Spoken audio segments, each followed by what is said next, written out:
사랑하는 여러분, 한 주 잘 보내셨는지요? 5월은 계절의 여왕이라고 합니다. 그만큼 5월은 봄이 아쉽다는 소리예요. 봄을 보내기 이제 얼마 남지 않았습니다. 봄은 우리에게 시작과 희망을 알리는 계절입니다. 우리 주변을 보면 라일락꽃, 이팝나무, 또 5월의 장미들이 활짝 펴서 우리를 어디론가 떠나게 하고픈 들뜬 마음을 주는 싱그러운 5월의 계절입니다. 아주 오래전 이야기입니다. 우리가 여행을 갈 때는 그 여행지에 대해서 정보를 잘 알아야 했어요. 그리고 그것을 가기 위해서 지도를 잘 살펴봐야지만 가는데 우리가 실수가 없었습니다. 그러나 지금 이 소리는 너무도 무색해졌습니다. 핸드폰에 있는 티맵, 내비게이션 하나면 우리는 어디든지 다양하게 모르는 것도 목적지에 시간에 예상 시간에 맞춰서 갈 수 있는 시대가 왔습니다. 한국을 넘어 지구촌을 가도 마찬가지예요. 구글 앱을 통해서 우리는 오지의 어떤 땅도 갈 수 있는 여행의 시대가 됐습니다. 여행을 할 때 폭넓은 경험을 하기 위해서 다양하고 여유로운 것을 누리려면 건강과 시간과 돈이 필요합니다.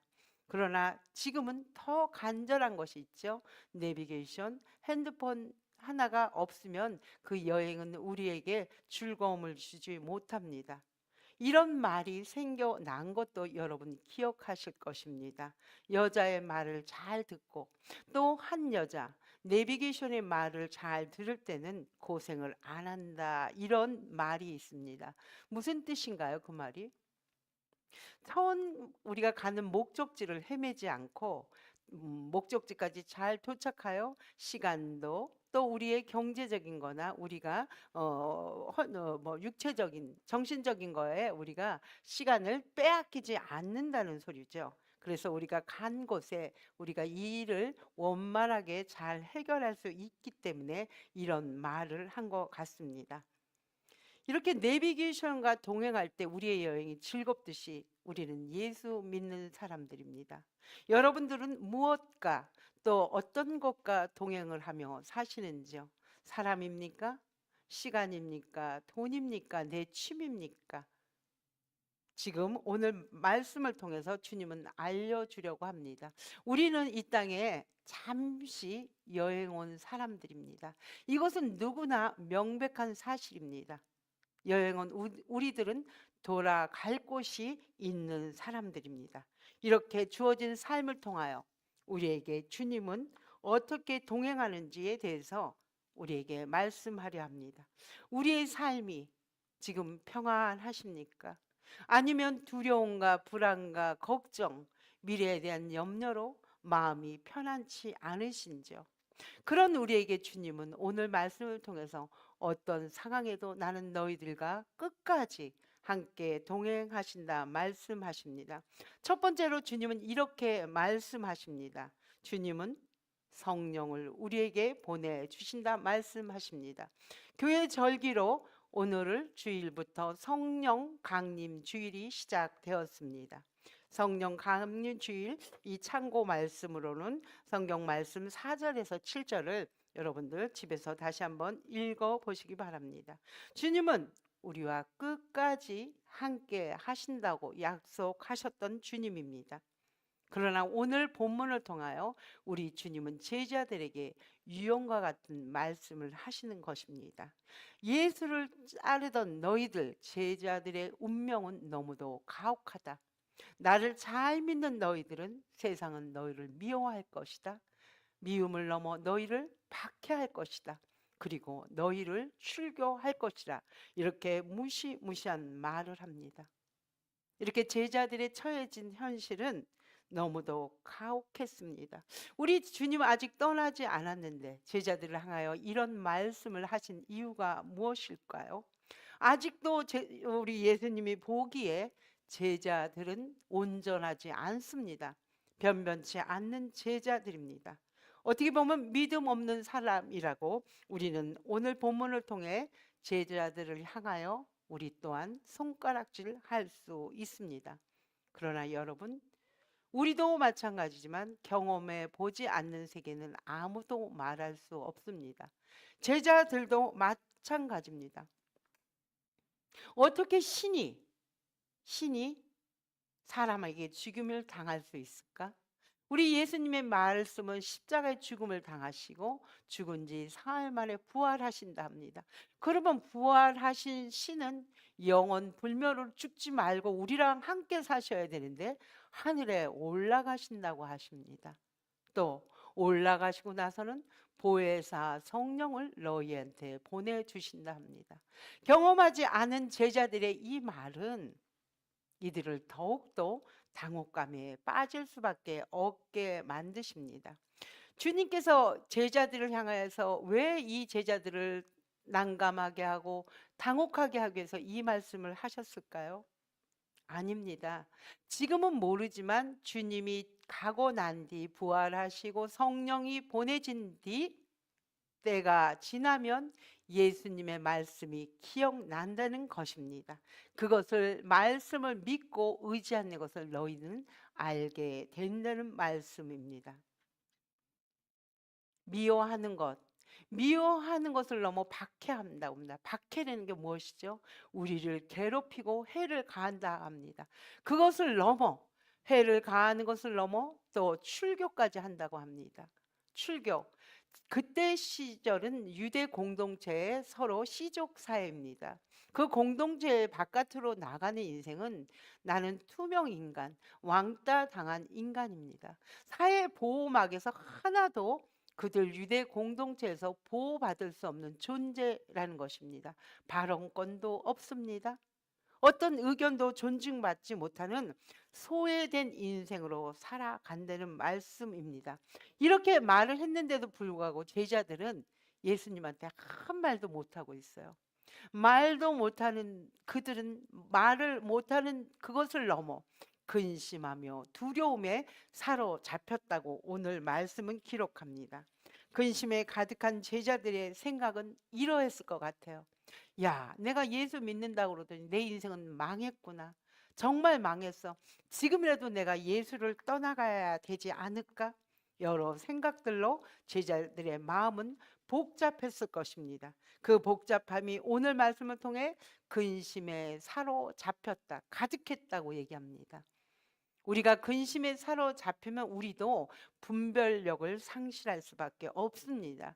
그런 주님은 아시고 그런 제자들의 실제 상황을 아시고 내가 떠나야만 너희가 유익이란다 이렇게 말씀하십니다. 예수님이 떠나야만 보혜사 성령님이 오신다고 합니다. 참 떠나는 것도 이해가 안 되고 보혜사 성령은 또 뭐지? 이들은 참 근심에 사로잡혀 있는 이들입니다. 사랑하는 여러분, 우리는 사랑하는 사람과 함께 살 때는 그 사람이 당연히 내 옆에 있다고 생각하며 살아갑니다. 그래서 그분이 살아있을 때 한마디 한마디 그 말을 소중하게 생각하지 못하고 놓치며 살아갑니다. 그러나 그 소중한 사람이 이별을 경험하면 그 사람의 말이 얼마나 의미가 있고 가치 있는지 깨닫게 됩니다. 그분이 여러분들에게는 누군지 모르겠어요. 부모가 될 수도 있고 스승이 될 수도 있고 친구가 될 수도 있고 또 나하고 살아가면서 좋은 멘토가 될 수 있을 것입니다. 그분과 함께 공간을 함께 하지만 그분의 마음이 공간을 넘어 그 마음은 함께 늘 살아가는 겁니다. 우리 부모도 우리 나이가 들면 때가 되면 부모도 돌아가야 됩니다.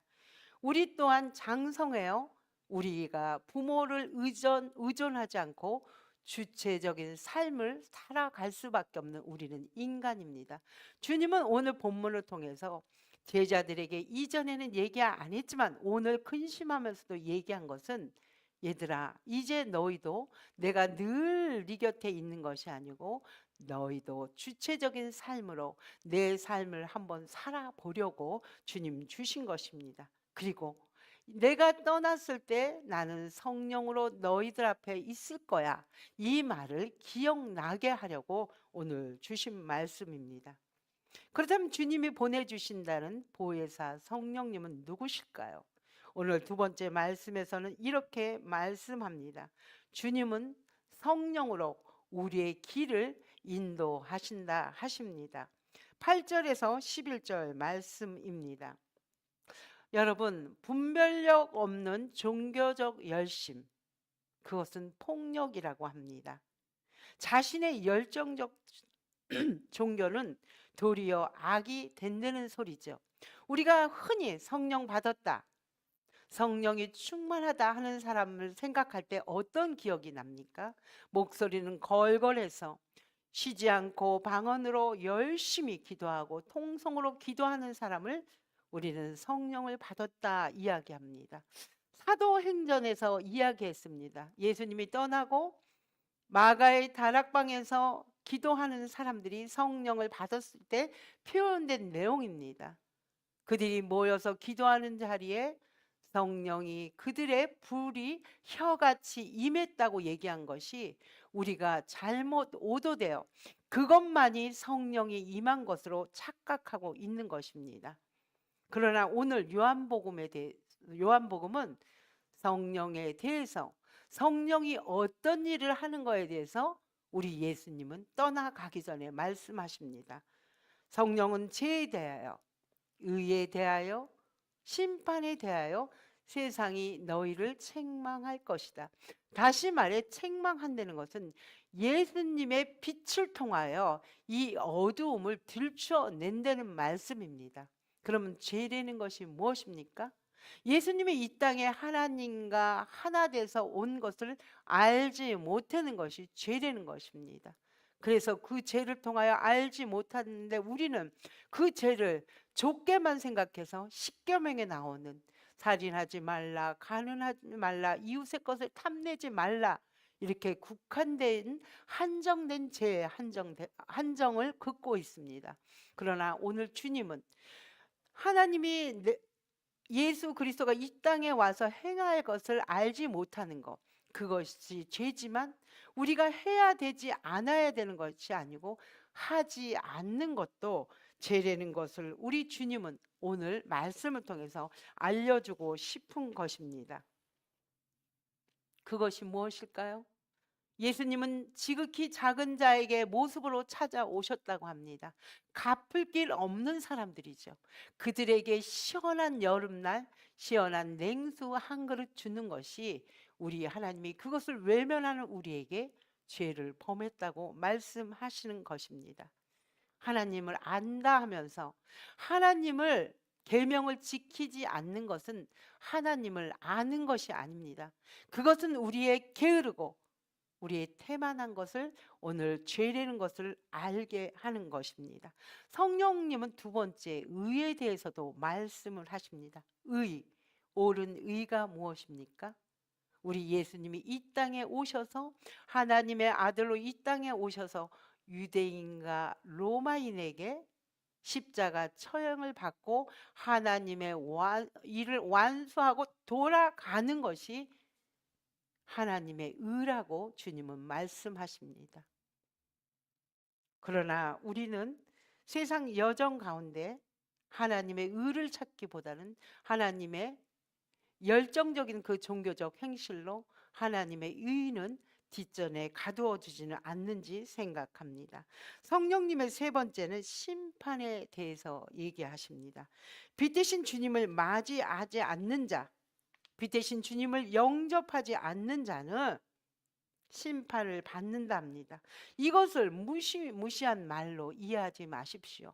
죽어서 우리가 하나님 앞에 가서 심판대에 가서 죽고 사는 문제를 국한시키지 말고 이 땅에 와서 심판, 잘 구별하여 판단하려는 소리입니다.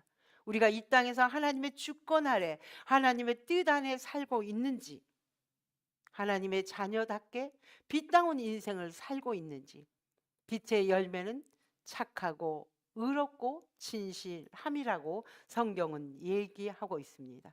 나의 자신의 도치적 신앙으로, 나의 열정적 신앙으로 도리어 세상의 폭력이 되고 있습니까? 아니면 하나님의 바른 신앙 안에 거기에 지식을 더하고 거기에 덕을 갖춰서 주변 사람을 살리고 있습니다. 우리 주님은 우리의 여정 가운데 성령님을 통하여 이렇게 방향 설정을 알려주셨습니다. 방향 설정을 받은 우리들, 이 설정을 통해 하나님은 우리에게 새 출발하라고 다시 한번 움직임을 시작하십니다. 세 번째로 주님은 성령에 힘입어 우리도 하나님의 증인의 삶을 살라고 말씀하십니다. 12절, 15절의 성경 말씀은 기록하고 있습니다. 주님은 제자들이 아직 너희는 내가 하는 말을 감당 못한다 이렇게 말씀하고 있습니다. 감당 못하시는데 왜 주님은 말씀하셨을까요? 지금은 너희들이 감당하지 못하지만 때가 지나고 내가 떠난 후에 성령님이 오셔서 너희들은 경험하고 너희들은 내가 오는 것을 알게 될 것이야. 내가 떠나고 나서 진리의 성령이 너희한테 오는 것을 너희는 알게 될 거야. 이렇게 얘기합니다. 사랑하는 여러분, 우리 자식을 다 키워봅니다. 어떻게든 자식을 잘 양육해서 세상을 이로운 사람이 되기를 바라는 게 우리의 부모의 마음입니다. 저희 아이를 키우다 보니까 아이가 이런 말을 한 적이 있어요. 장성했었죠. 어머니, 저를 왜 그때 청소년 시기에 매를 들고 혼을 내서라도 공부를 시키지 않으셨습니까? 이렇게 얘기를 할 때가 있었습니다. 그때 저도 최선을 다해 그때 형편에 맞게 교육을 했습니다. 그러나 그 아이가 그 나이 때는 내가 하는 말에 필요성을 느끼지 못하고 절실함을 느끼지 못했기에 부모가 말했던 것을 기억하지 못했던 것입니다. 지나고 나니 소중한 것을 기억했기 때문에 아쉬움에 그러한 말을 고백했다고 생각합니다. 지금 나이가 지긋이 드신 분, 지긋지긋한 게 아닙니다. 지긋이 드신 분들에게 물으면 돈보다 가장 소중한 게 건강이라고 합니다. 요사이 유튜브를 틀면 열풍이 불었습니다. 맨발 걷기.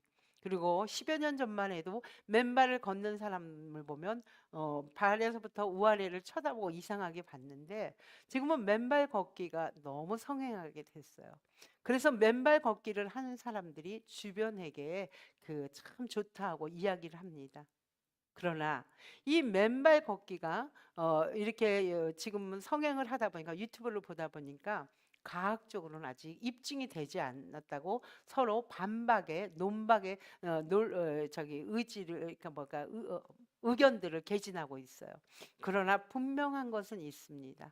그것을 하고 나니까 계속 그 맨발 걷기에 자연으로 가고 싶고 가고 나면 잠도 잘 자고 또 생각도 맑아지는 것은 확실한 증거입니다. 그래서 어른들은 우리 젊은 친구들이 너무 건강을 생각하지 않고 열심히 일하다 보니까 권하는 거죠. 너희들도 시간을 두고 건강을 좀 살피고 맨발 걷기를 했으면 좋겠어. 이렇게 이야기합니다.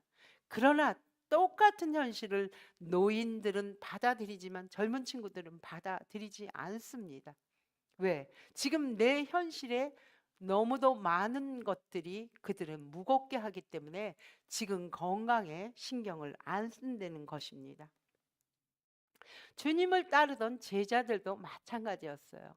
어떻게 주님이 신이 죽고 다시 부활하셔서 우리랑 영원히 불별하지 않고 승천하시고 다시 보혜사를 보내준다는 것을 알지 못한 이들에게 주님은 오늘 말씀을 통해서 똑같은 말씀을 하시는 것입니다. 12절에서 15절은 이렇게 얘기합니다. 너희에게 알리겠음이라. 알리시라. 이렇게 세 차례 반복해서 알려준다고 얘기합니다.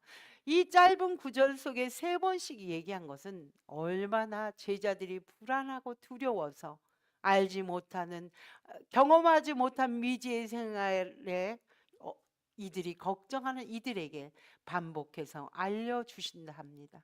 세번역 성경의 15절에 나오는 알리시리라는 어떻게 얘기하면 이미 알려졌다고 얘기합니다. 이미 완성했다고 그렇게 말씀하십니다. 그만큼 불안한 그들에게 우리 성경도 얘기합니다. 로마서 8장 26절, 우리는 살아가면서 너무 불안해서 우리가 살아가면서 주님 앞에 무엇을 어떻게 기도를 해야 될지 빌 바를 알지 못한다고 합니다. 그러나 우리의 그런 연약함을 성령님은 아시고 우리와 함께 그 연약한 우리에게 필요한 우리에게 오셔서 우리 대신 하나님께 중보기도 간구해 주신다고 로마서 8장 26절은 기록하고 있습니다. 그런 제자들이 주님을 만나 주님의 그 궁일하심을 맛봤다는 것입니다. 성경은 이미 기록된 것을 우리가 읽었기 때문에 우리는 후의 일도 아는 것입니다. 그래서 제자들이 이때 당시는 불안에 두려워 떨고 있지만 예수 그리스도를 위해서 십자가 고난을 실제 몸소 그들이 박해를 당하고 그들이 출교에 두려워하지 않고 복음을 5대양 6대주로 전했던 것입니다. 그때 당시는 불안했기 때문에 우리 주님을 한 공간에 한 시간 한 이스라엘 땅 울타리에 가두려고 했습니다. 그러나 우리 주님은 그것을 초월하신 것입니다. 이스라엘 땅 그 시간을 초월해서 넘어서 우리 주님은 시간과 공간을 초월해요 2000년이 지난 지금 역사 가운데 우리와 함께 한다는 것입니다. 그리고 우리에게 말씀하셨습니다. 요한복음 4장 18절입니다. 나는 너희들을 고아와 같이 내버려두지 않는다. 내가 너희에게 올 것이다. 그 말씀을 우리 주님은 하신 것입니다. 사랑하는 여러분, 보혜사 성령님이 누구십니까? 보혜사 성령님, 우리가 말로만 듣던 보혜사 성령님이 누구십니까?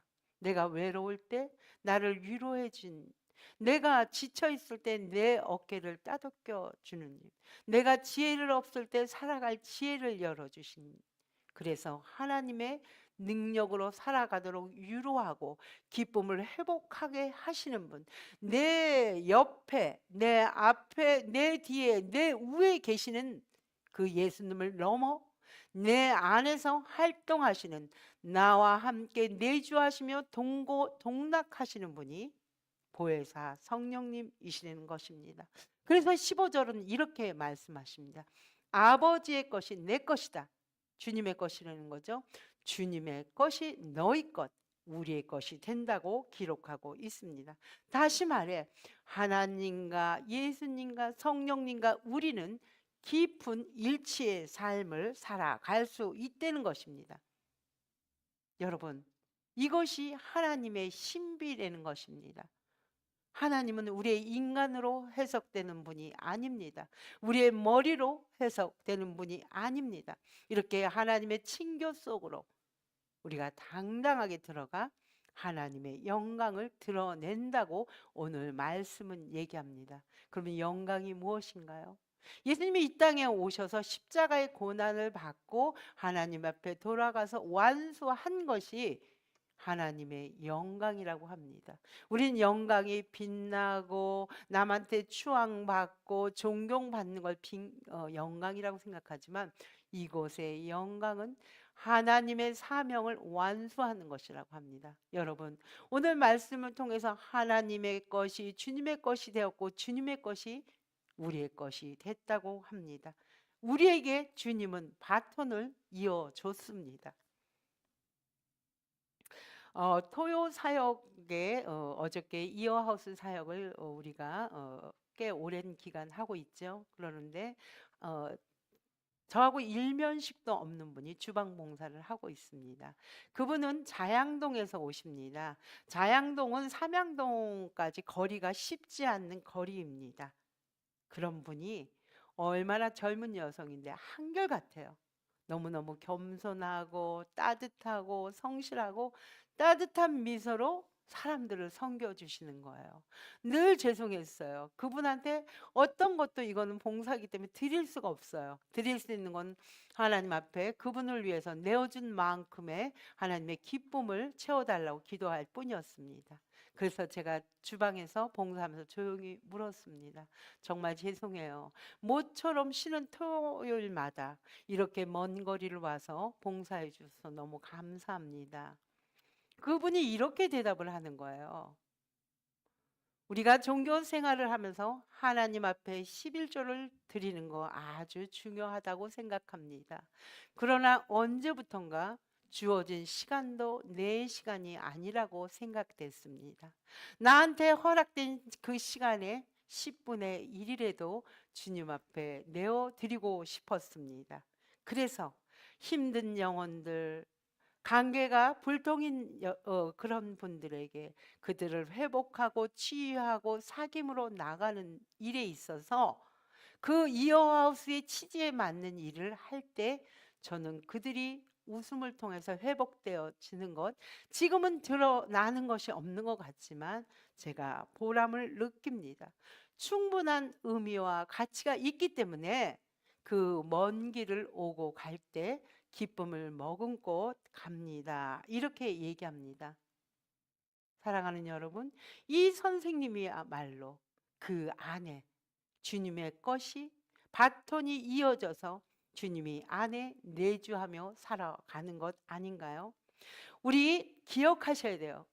성령님은 짜릿하고 열정적이고 파워풀하게 나타나시는 것은 거의 드뭅니다. 어떻게 나타나시냐면 우리의 일상 가운데, 소소한 가운데 사람을 살리는 일, 생명을 살리는 일에 그것이 아버지의 일이고 주님의 일이고 그것이 우리의 일이라고 성령님은 말씀하십니다. 사랑하는 여러분, 오늘도 아니 지금도 성령님은 우리에게 가치 있는 일을 따로지만 또 같이 가보자고 말씀하십니다. 기도하겠습니다. 좋으신 아버지 감사합니다. 오늘도 성령